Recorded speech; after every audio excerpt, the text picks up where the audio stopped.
যে সংসারে গোবিন্দ নাই সে সংসারে কোনো সার নাই। ওমা, আমরা অহরহ দিবানিশি পাপ করে চলেছি।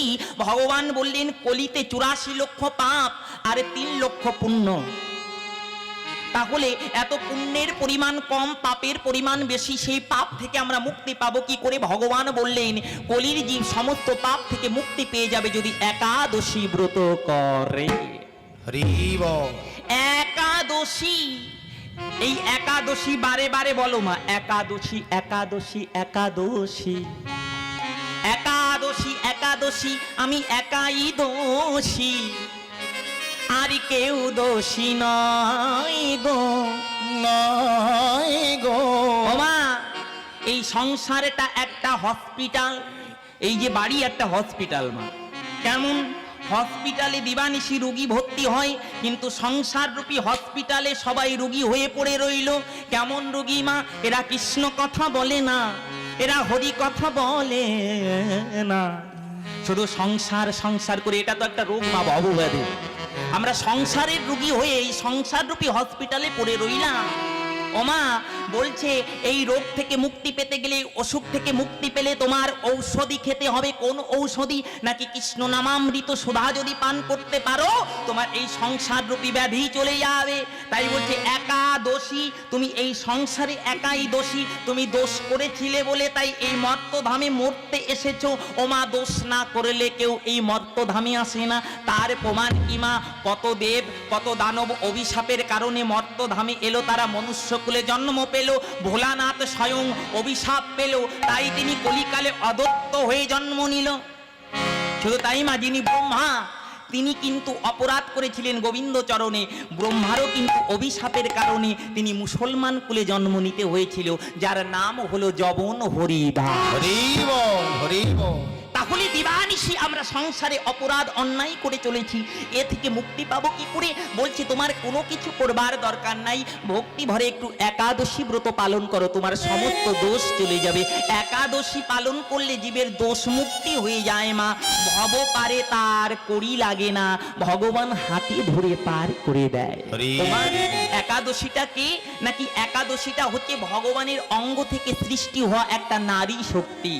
এই একাদশী একটা রমণী, একটা মহিলা, যিনি নারায়ণের অঙ্গ থেকে তিনি সৃষ্টি হলেন। একদিন ভগবান আমার শুয়ে আছে, এক অসুর ভগবানকে মারতে এলেন। তখন ওই ভগবান নিজের আত্মশক্তি দ্বারা, আত্মবল দ্বারা একটা শক্তিকে জন্ম দিলেন। সেই শক্তিটা কি? সেই শক্তিটা হচ্ছে একাদশী। ওই একাদশী জন্ম নিয়ে অসুরকে মেরে ফেললেন। এবার একাদশী আমার নারায়ণের চরণে কেঁদে কেঁদে বলছে, হে প্রভু নারায়ণ মধুসূদন, আরে না ঘুমাইও, দাও দর্শন। প্রভু তুমি আর ঘুমিও না, এবার দর্শন দাও। একাদশী আমার ডাকছে, নারায়ণ নারায়ণ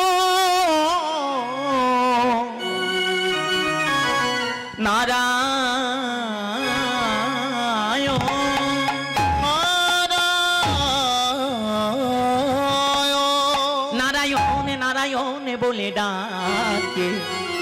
ভগবান আমার নিদ্রা পরিহরি দেখছে, এক সুন্দরী রমণী দাঁড়িয়ে আছে। নারায়ণ আমার বলছে, তুমি কে? বলছে, প্রভু আমি তোমার অঙ্গ থেকে সৃষ্টি হয়েছি, আমি কে আমি নিজে জানি না। ভগবান আমার ধ্যান যোগে দেখতে পেলেন নারায়ণের নিজ অঙ্গ থেকে একটা নারী শক্তি তৈরি হয়েছে। ভগবান দেখলেন এই নারী শক্তির জন্ম হয়েছে একাদশী তিথিতে। তখন ভগবান নারায়ণ নাম দিলেন, ওহে নারী, আজ থেকে তোমার নাম হলো একাদশী। শোনো একাদশী, তুমি যখন জন্ম নিয়েছ তোমার কিছু দায়িত্ব আছে। তুমি চলে যাও মর্তধামে। দেখো কলিকালের মানুষ পাপে পরিপূর্ণ, তারা হরি কথা বলে না, কৃষ্ণ কথা বলে না, তারা সাধু সঙ্গ করে না, তারা দিবানিশি পাপে নিমগ্ন হয়ে আছে। তুমি এদের পাপ থেকে মুক্ত করবে। কেমন পাপ থেকে মুক্ত করবে? যত বড়ই পাপী হোক না কেন, সে যদি একাদশী ব্রত করে, তোমার ব্রত করে সে পাপ থেকে মুক্ত হয়ে সে হরি চরণে পেয়ে যাবে। তাই একাদশী মর্তধামে নেমে এলো মা। একাদশীর নিয়মটা কি? একাদশী কেমন করে পালন করতে হয় মা? একাদশী পালন করবার আগের দিন নিরামিষ খেতে হয়। এবং একাদশী যেদিন পালন করতে হয় মা, পঞ্চশরীষ জাতীয় বস্তু বর্জন করতে হয়। ভাত, রুটি, পঞ্চশরীষ জাতীয় ছোলা, মটর এগুলো সেবা করা যায় না।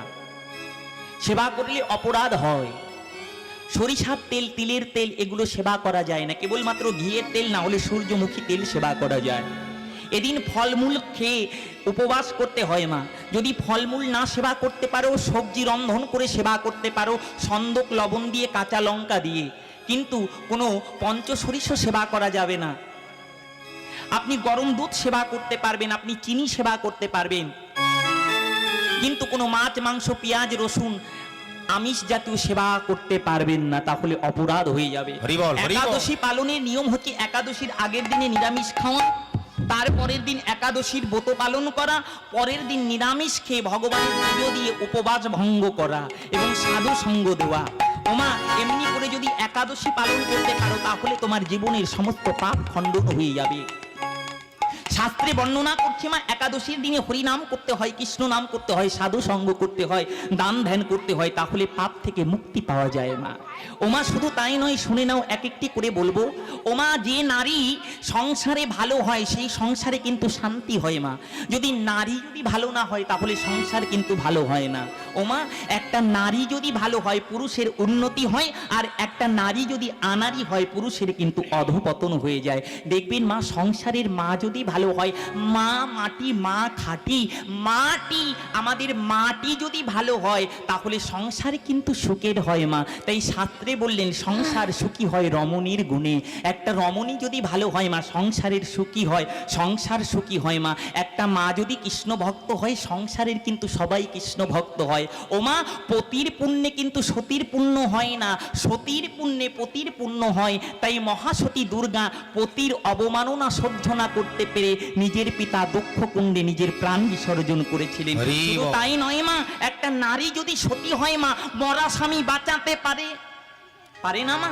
বেহুলা তিনি মরা স্বামীকে বাঁচিয়েছিলেন, সতী অনুসূয়া তিনি মরা স্বামীকে বাঁচিয়েছিলেন। শুধু তাই কি, যেদিন সমুদ্র মন্থন হলো, বিষ উঠে এলো, ওই হলাহল শিব পান করেছিল বাবা। ওই শিব বিষ পান করে জ্বলে পুড়ে মরে যাচ্ছে, বিষের জ্বালায় ছটপট করছে। পার্বতী আমার বলছে, ওগো স্বামী, আমি থাকতে তোমার বিপদ হতে পারে না। ওই মহাসতী পার্বতী আমার স্বামীকে ডেকে উঠলেন, ওগো স্বামী, তুমি প্রতিনিয়ত আমাকে স্ত্রী জ্ঞানে ভালোবাসো, একদিনের জন্য তুমি আমার পুত্র হয়ে যাও। পার্বতী আমার শিবকে পুত্র বানিয়ে নিজের পয়োধর স্তন পান করালেন। কেন মা?